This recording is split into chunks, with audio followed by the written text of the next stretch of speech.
जय हिंद, वंदे मातरम, जय श्री राम।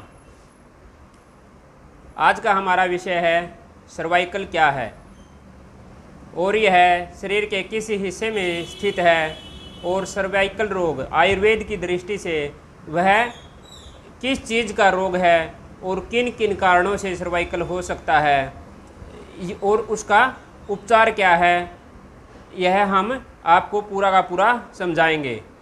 आज हम सर्वाइकल के बारे में अच्छे से जानेंगे और इसका उपचार कैसे किया जाए इसके बारे में भी जानेंगे। सबसे पहले मैं आपको इस चित्र के माध्यम से यह समझा देता हूँ कि सर्वाइकल क्या है। किसको जाते ही डॉक्टर लोग कहते हैं कि आपको तो सर्वाइकल है, और जैसे ही सर्वाइकल का नाम ले दिया जाता है तो रोगी समझता है कि मुझे तो पता नहीं क्या समस्या हो गई है, बहुत ही गंभीर है, सर्वाइकल का दर्द तो बोलते हैं जाता ही नहीं है। ऐसी कोई भी बात नहीं है कि सर्वाइकल का दर्द ख़त्म नहीं होता। शरीर में रोग कोई भी हो जाए वह स्वस्थ हो सकता है, केवल उसमें अपनी मेहनत की और अच्छी सूझबूझ की और अच्छे सलाहकार की ज़रूरत होती है। तो आओ जान लेते हैं सर्वाइकल है क्या। अभी जैसा कि आप इस चित्र में देख पा रहे हो कि यह हमारे रीढ़ की हड्डी है। क्या है? रीढ़ की हड्डी है और यह उसकी बनावट है। और आप इस तरफ से यह देखोगे कि रीढ़ की हड्डी के अंदर से अनेकों नसों का जाल बिछा हुआ है, जो कि हमारी आँखों की नसें भी इसी के जा रही हैं, जो लीवर में, फेफड़ों में, किडनी में, पित्ताशय में, जहाँ जहाँ पर भी मिलती हैं वह रीढ़ की हड्डी के साथ से निकली हुई नसें हैं। तो अभी जानते हैं इस सर्वाइकल के बारे में क्या है। आप देखो इसको, ये सर्वाइकल नरव, और यहाँ पर इसके हड्डी के मनकों के बारे में बताया गया है 1 2 3 4 5 6 7। यहाँ पर ये जो हड्डी का हिस्सा बनता है हमारी रीढ़ की हड्डी के, जो 7 मनके आते हैं, इससे ऊपर की जितनी भी नसें हैं वह सारी की सारी सर्वाइकल कही जाती हैं। और यही सर्वाइकल है, यानी कि जो इस हिस्से से ऊपर जो भी रोग है वह सर्वाइकल का ही रोग कहलाया जाता है। अब आपने चित्र देख लिया होगा। अभी हमने आपको सर्वाइकल के 7 बताए, उसके आगे हैं थोरासिस नर्व, जो कि 12 मनके हैं, वह थोरासिस के हैं। नीचे लंबर के हैं 5, जो कि स्लिप डिस्क हो जाती है, L4 L5 L5 S1 ज़्यादातर दिक्कत मिलती है। S1 के हैं, S1 और S2, जो ये रीढ़ के 7 मनके हैं, यह सर्वाइकल के हैं। तो अभी मैंने आपको चित्र के माध्यम से बताया कि सर्वाइकल के जो 7 मनके हैं, इससे ऊपर जो भी नस का रोग होगा, चाहे वह सिर में दर्द हो जाए, चाहे वह कंधे में दर्द हो जाए, चाहे वह कान के आसपास कहीं पर भी दर्द हो जाए, उन सभी रोगों को सर्वाइकल का रोग इसलिए बोला जाता है कि जो ये 7 मनके हैं और यहाँ से जो नसें निकलती हैं, उस नस पे या तो किसी पे दबाव पड़ जाता है, या उसके अंदर वात की शिकायत हो जाती है, या पित्त की वजह से शिकायत हो जाती है, या कफ की गांठ बन जाती है, जिसकी वजह से इन दर्दों को सभी को सर्वाइकल ही बोला जाता है। और सर्वाइकल है क्या चीज़? अगर मान लिया शरीर के अंदर केवल 72,000 नस नाड़ियाँ हैं, मांस है, मेद है, अस्थि है, मज्जा है, रक्त है, इनके अलावा तो कोई चीज़ है नहीं।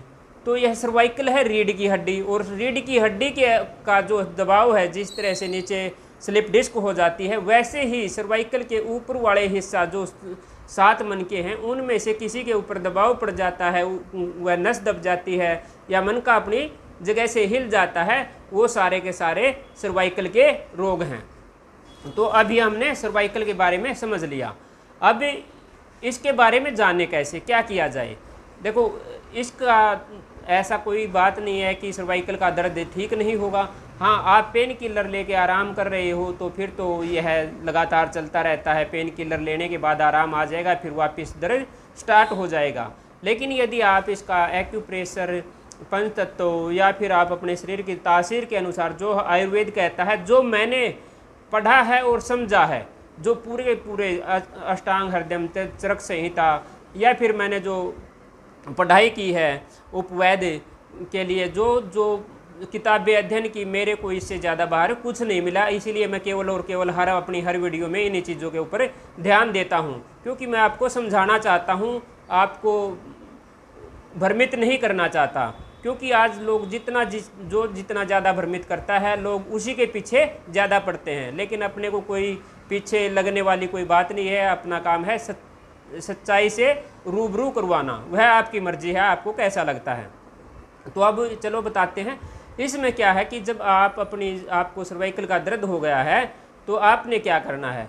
जो मैंने ये मन के बताए थे आपको, 3 7 हैं जो, इनके ऊपर दबाव आप दोगे तो कहीं पर आपको बहुत ज़्यादा दर्द मिलेगा। इसका हम मसाज करके इस अंग की जहाँ पर हमारे जो रीढ़ की हड्डी है उस हिस्से की मसाज करके हल्के हाथ से मालिश करके भी इससे निजात पा सकते हैं।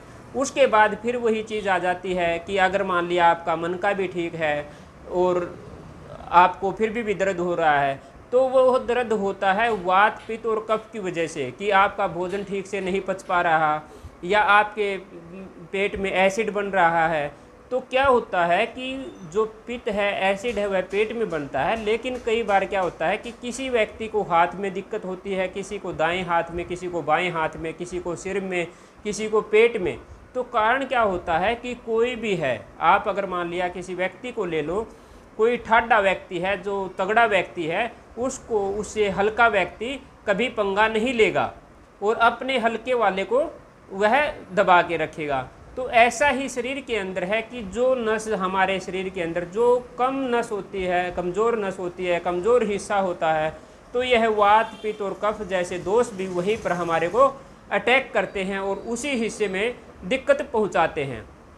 तो यह इसका मालिश करना एक सबसे आसान सा उपाय है।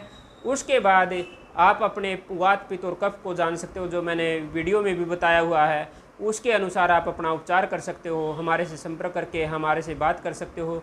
हम आपको जो सुझाव देंगे, आपको सलाह देते हैं, अगर मान लिया उसको मानते हो तो आपका सर्वाइकल का रोग छू मंतर हो जाएगा। लेकिन जब तक आप मुख्य जड़ को नहीं समाप्त करोगे तब तक आपका दर्द में केवल आराम मिलेगा, पेन किलर से केवल आराम मिलेगा। ताकतवर चीज़ कोई दवाई दे दी, विटामिन बी सी डी जो कुछ भी है, मल्टीविटामिन वगैरह, उनसे क्या है आराम मिल जाएगा, लेकिन रोग वैसा का वैसा बना रहेगा।